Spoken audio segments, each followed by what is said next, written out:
મિત્રો, હું લોયર દિવ્યાંગ સોલંકી.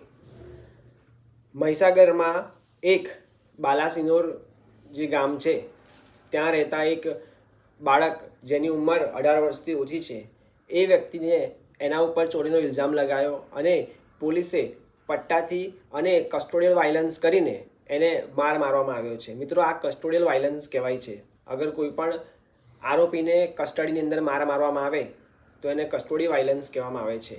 બટ આપણે ઘટના શું છે એ સમજીશું. પહેલાં મિત્રો, કે આ જે વ્યક્તિ છે ત્યાં સાફ સફાઈનું કામ કરે છે અને છે બાળક, એટલે જે એક્ટમાં આવે, જ્યુવેનાઇલ જસ્ટિસ એક્ટ, જે 18 વર્ષથી ઓછી ઉંમરના લોકો હોય, બાળકો, એને પ્રોટેક્ટ કરે છે અને એ લોકોને રિસાયકલ કરે છે. મતલબ એ લોકોને જો કોઈ પણ એવા આરોપી હોય જે 18 વર્ષથી ઓછા છે, એ લોકોને સારા સંસ્કાર અને સારી ટેકનોલોજી અને સારું એવું વાતાવરણ પ્રોવાઈડ કરીને એ લોકોનો સુધારા થાય એવી પ્રયત્ન કરતા હોય છે આ જે એક્ટ મુજબ. પણ મિત્રો, આ જે વ્યક્તિ છે તેના ઉપર ચોરીનો ઇલ્ઝામ લગાવવામાં આવ્યો બાળક ઉપર અને 8,500ની માત્ર એ ચાંદીની વસ્તુ છે જેની કિંમત ખૂબ જ ઓછી છે અને ખાલી ને ખાલી FIR નથી, અરજીના માધ્યમથી એ વ્યક્તિની ઉપર મારવામાં આવ્યો. મારું કહેવાનો મતલબ એટલો જ છે કે જ્યારે આવું કંઈ થાય છે, બરાબર, ત્યારે હમણાં તો સોશિયલ મીડિયા પર જ્યારે હું એ વિડીયો જોયો તો મને ખૂબ જ દુઃખ થયું કે બાળક ઉપર પોલીસે જે હાથ ઉપાડ્યા છે અને પટ્ટાથી એને મારવામાં આવ્યો છે.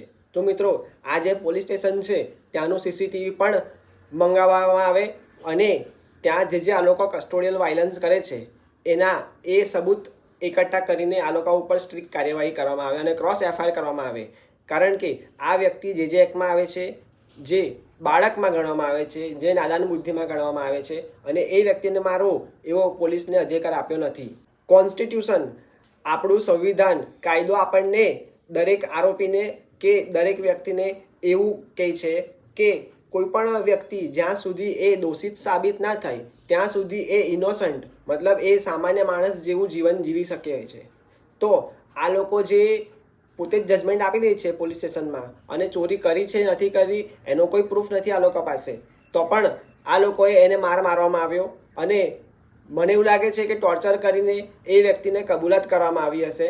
કે મિત્રો, દરેક પોલીસ કર્મચારીને કહેવા માગું છું કે તમે દબંગ બનો પણ બુટલેગરો અને જે રીઢા ગુનેગાર છે એ લોકો સામે બનો.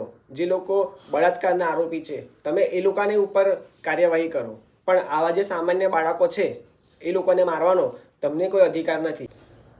વિડીયોના માધ્યમ દ્વારા એટલી જ માંગ કરવા માગું છું કે આ જે પોલીસ સ્ટેશન છે તેનું CCTV મંગાવાય અને જે આ લોકોએ જે વ્યક્તિની ઉપર, જે બાળક ઉપર અત્યાચાર કર્યો છે, એને માર્યો છે, એ લોકોના ઉપર ક્રોસ FIR થાય, કસ્ટોડિયલ વાયલન્સની FIR થાય અને જે એક્ટ મુજબ એ લોકોએ પ્રોટોકોલ ફોલો નથી કર્યો એની ઉપર પણ આ લોકો ઉપર કાર્યવાહી થાય અને સસ્પેન્ડ થાય એવી આશા રાખું છું.